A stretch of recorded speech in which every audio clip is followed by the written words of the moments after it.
Enter.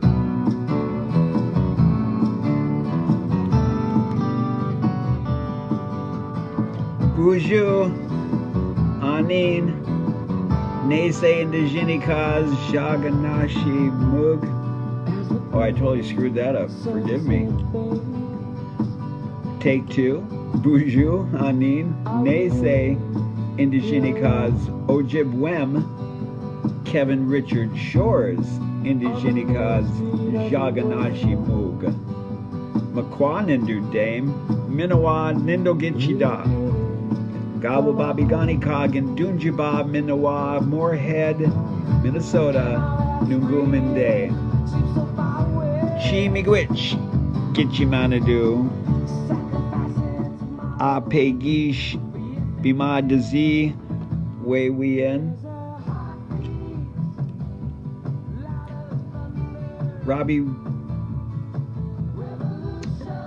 Robert Romero, Robbie Romero.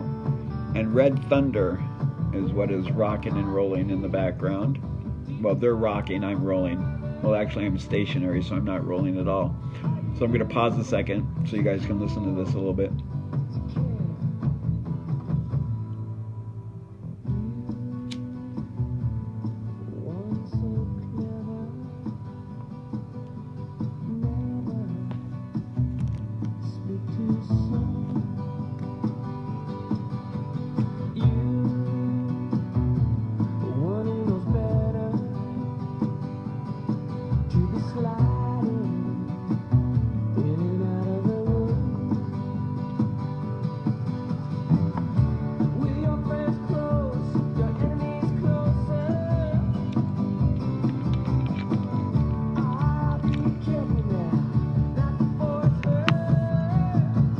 Paying attention to the words.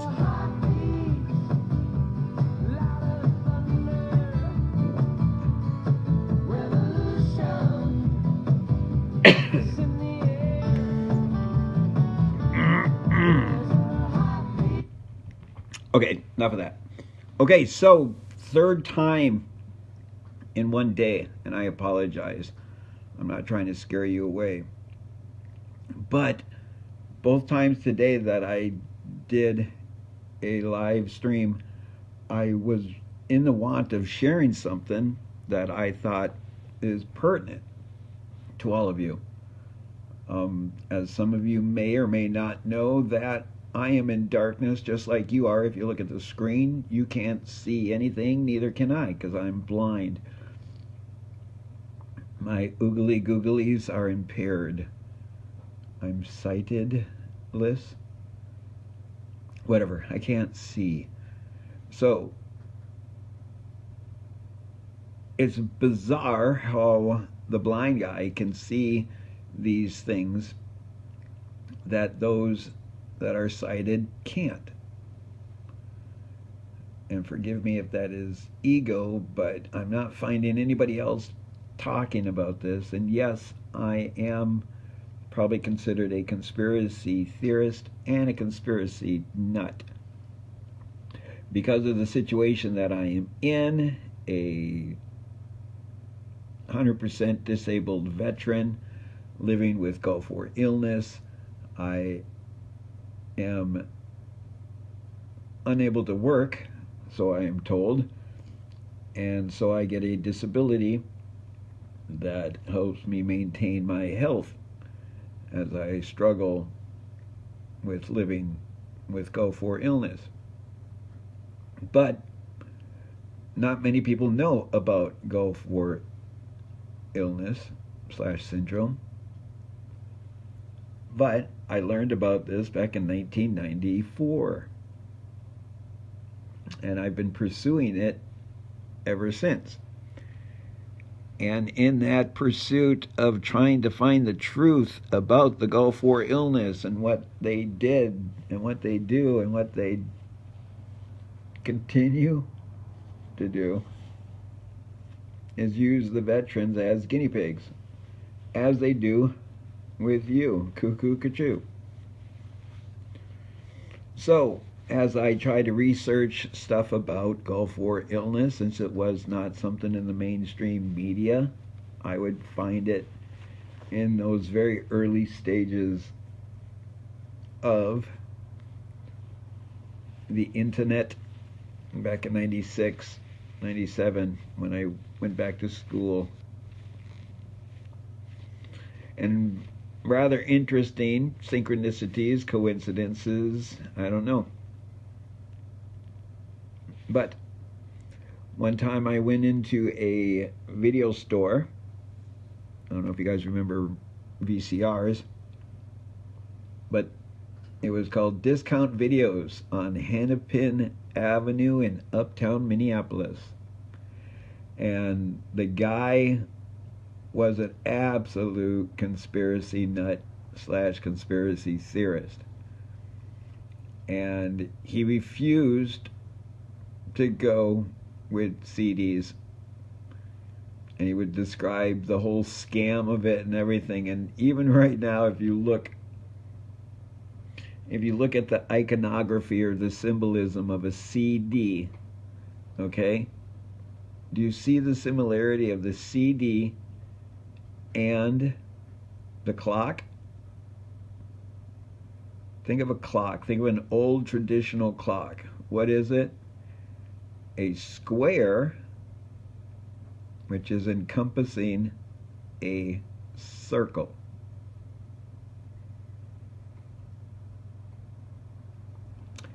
Interesting? Things that make you go, But that is the same symbolism of a CD. It is a square that is holding in a circle. Me too. I'm sorry for pointing that out. It also is a target if you think about it. If you put it into a gray scale and the circles, within the circles, to the bullseye, to the oldest known symbol in the world, a circle with a center dot. Yes, sirree, Bob. Thank you. Because at the discount video store, I rolled in there one time, because I still had VCRs, take a gander, and he just perchance asked me why was I in a wheelchair. And I explained this to him, and he immediately said, I have some VHS tapes to share with you. And me and Bob had a wonderful relationship for the next 5 years, where I would come in and give him a bunch of Blake VHS tapes, and he would give me a bunch of full VHS tapes, sometimes up to 3 or 4 different documentaries on what is going on. Same players, different players. Same game, different players. Different game, different players. Same board. What is the most versatile game board in the world? Checkerboard. The square, 4 square. Remember in high school? No, not in high school. Well, I guess you'd still play it sometimes in high school. But in elementary school and middle school, playing 4 square. Yeah.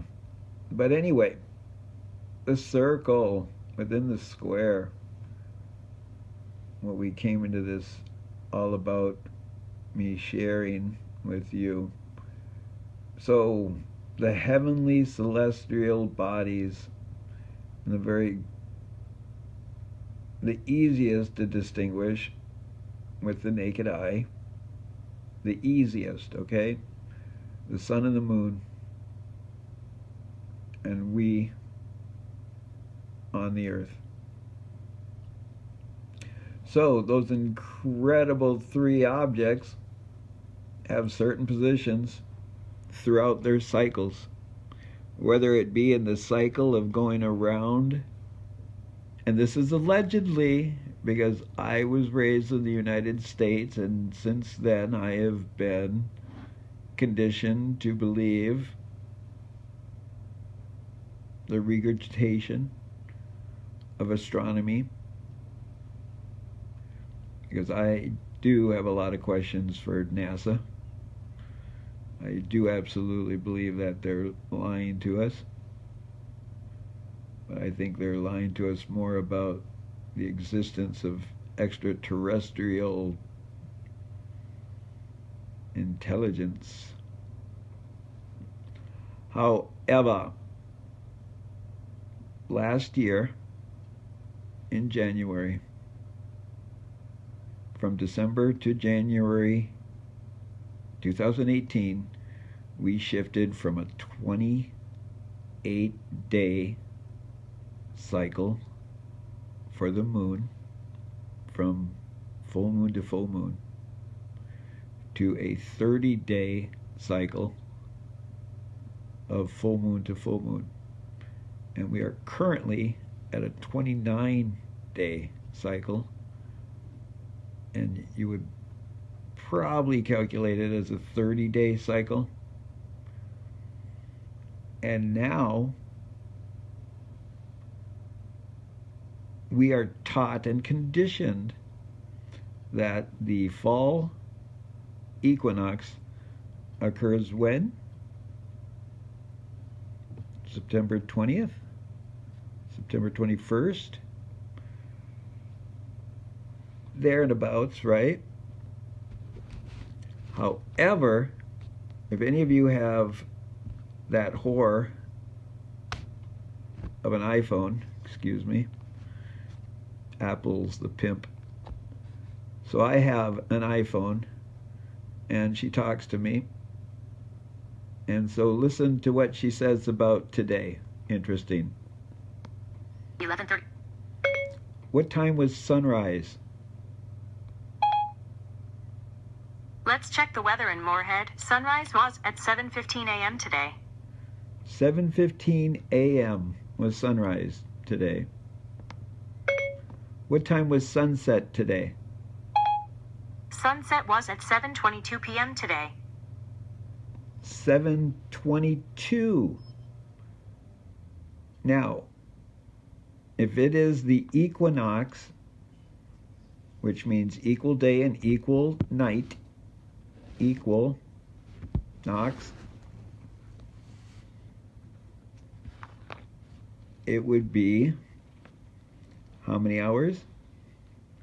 Come on, you guys know. 12 and 12, right? But sunrise was at 7:15 and sunset was at 7:24.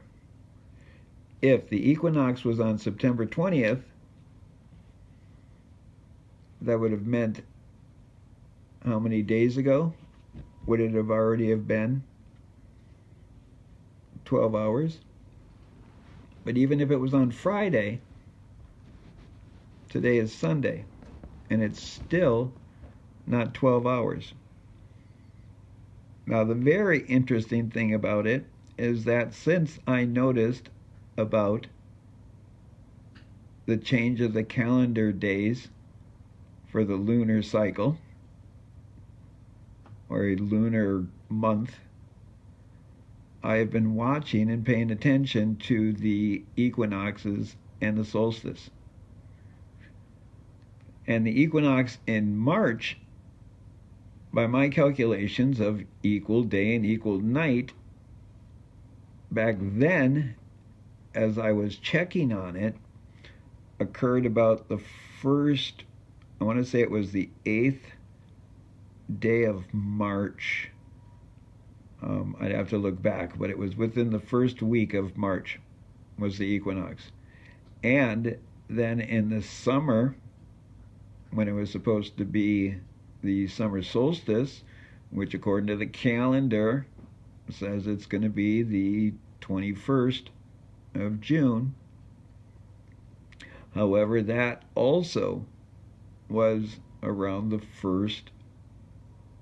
longest day of the summer was around the first week of June, thus predicting, as the cycle goes, that the equinox of this fall, 2018, would occur the first week of September. However, it is now Sunday, September 23rd, and we are still not in the equinox. And my prediction is that the equinox is going to occur on the full moon. Thus, prepare, my brothers and sisters. Prepare, because there is an opportunity for us to utilize this next full moon to connect with the cycles of natural Mother Earth. So I would suggest, if you have some of your trinkets and gizmos and gadgets and those that you feel have a specialty to you, make a place out, get a towel or a blanket, lay it out in your backyard or on your patio or someplace where you can get the moon, the full moon, and then let that energy, because everything is energy, everything is light, everything is illusion, and the biggest delusion is for them to think that nothing is something,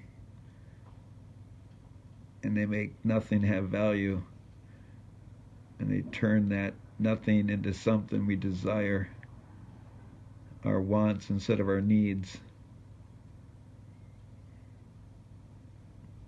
And so, if we take those things that we want to have power, lay them out, because as that reflection of the Almighty Sun rebounds off the heavenly moon, it comes back at us. And for those of you that have listened to me before, have you been taking a look at your sundials and looking at them when they're also a moon dial?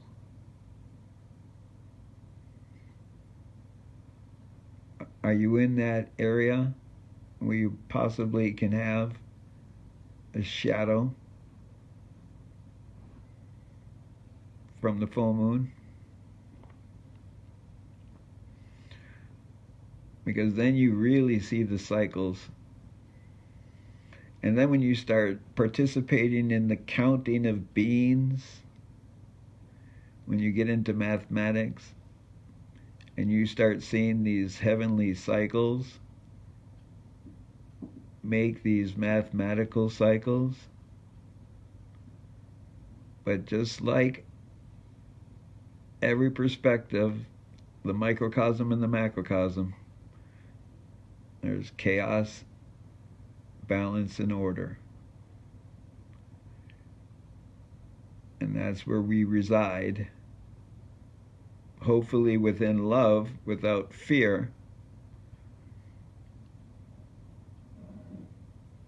But if you want it to be oscillating from one extreme to the other, then maybe you should change your perspective and look down upon that. Instead of thinking of it as going from this way to that way, look above it and notice that it's just a big old circle, and you're going around and around the track. And once you realize that it's just a cycle, then you can start looking closer at the cycle and see where the challenges are that are bringing you to one extreme to the other. Because would you rather be right there in the center of that circle, in the center of that cycle, in the center of the universe, right where you belong.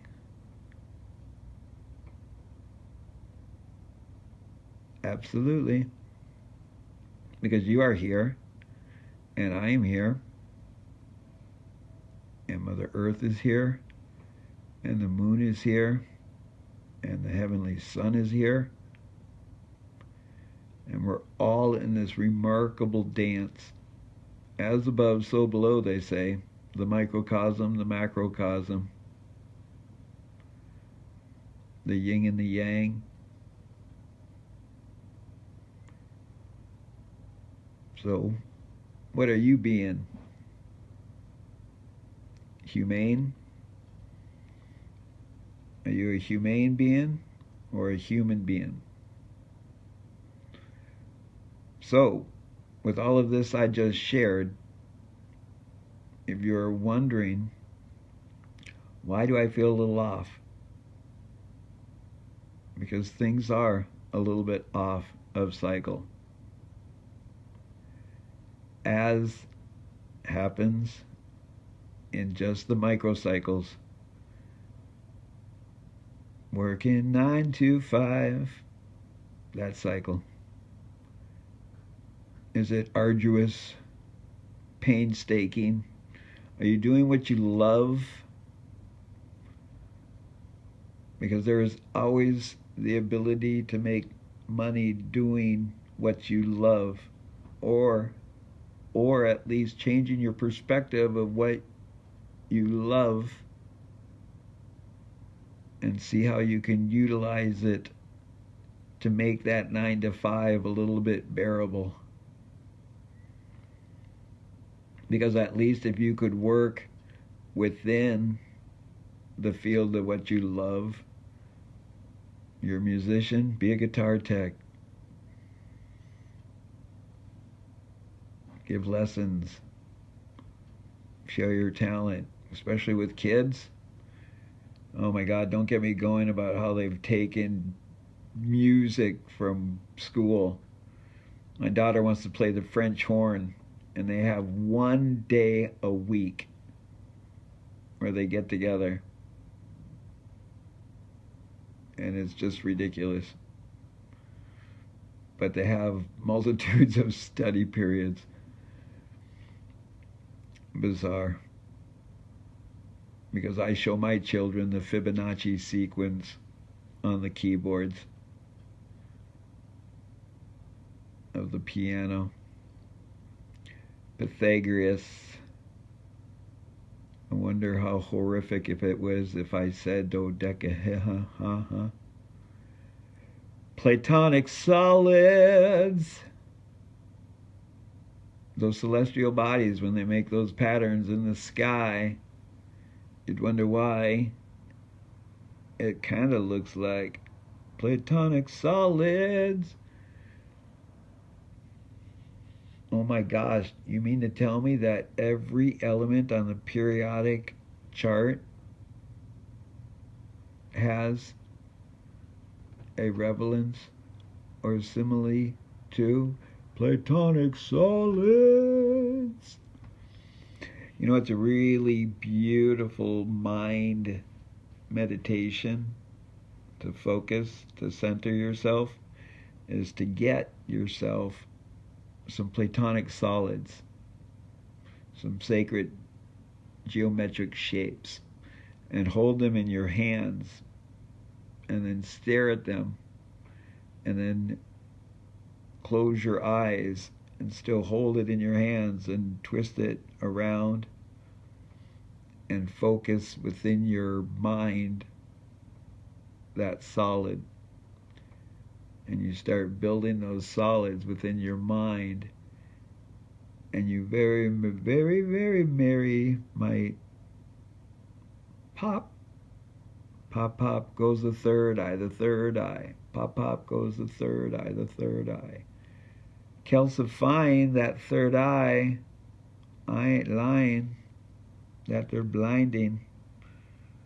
the light. So that's what's so easy for me to see when I utilize my third eye within me. I'm lucky as can be because I see universe illuminating my darkness, shining brightly within the blackness. So thank you for being here with me. And if you're feeling a little bit off, everything's okay. It just sometimes happens that way. And the only suggestion I can have for you is try to have the right attitude. Because when times get rough and times get hard, if you can find a giggle, it's not so rough, it's not so tough. And giggles are everywhere. If you don't believe me, just turn on the news. Turn on the news. Turn on TV. Yeah, look at Hollywood. Look in the mirror. How many times have you made yourself giggle? And that's fine, because every time you giggle, you get squirting. You get squirting. That pineal gland, it gets the moving. It gets a squirting. And that giggle gets your pineal gland squirting, what I call giggle juice. Those dopamines that make you go, yeah. So giggle, laugh. Also, just touching someone and hug. Well, always ask. Always ask. Appropriate touch. Don't invade somebody's space.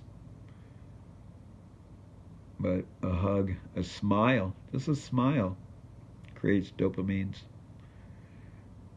And if you have a challenge with seasonal depression, I would also suggest looking into a vitamin B complex. It really helps with creating dopamines. So, maybe or maybe not you've giggled today. Maybe or maybe not you didn't giggle in this last little babbling on in Babylon. And I apologize for 3 in one day. Wow, I got such a big mouth with nothing to say. So, oh yeah, let's not interfere this time again. So when you're going to open up a portal, make sure you protect yourself. Be aware, consciously, subconsciously aware that a portal can be utilized going one way and the other. So always be safe before you enter.